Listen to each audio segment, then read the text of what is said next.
diving headfirst into an old design and realizing the artboard size is all wrong. Don't worry, because in the next minute and a half, we'll unlock the secrets to matching your Illustrator artboard to those vintage document dimensions, ensuring your design scales perfectly.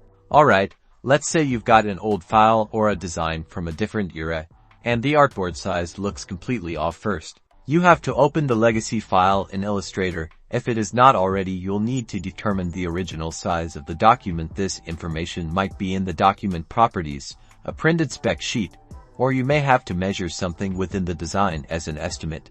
Now, turn your attention to the toolbar. You're going to want to find the Artboard tool. It usually looks like a rectangle, and to save time, get to know the keyboard shortcut Shift+O.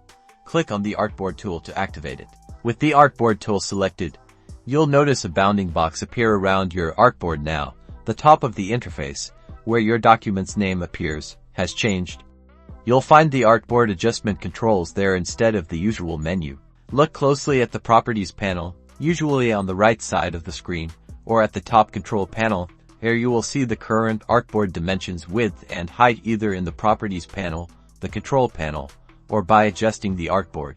You'll now adjust these values to match the original document size you identified earlier. Using the width and height fields, enter the exact dimensions of your vintage document. Make sure you work in your original unit settings, for example, inches, millimeters, pixels, or points to one at a time, and observe the adjustment. Hit enter after you adjust each value, and the artboard will resize instantly. Does it fit better now?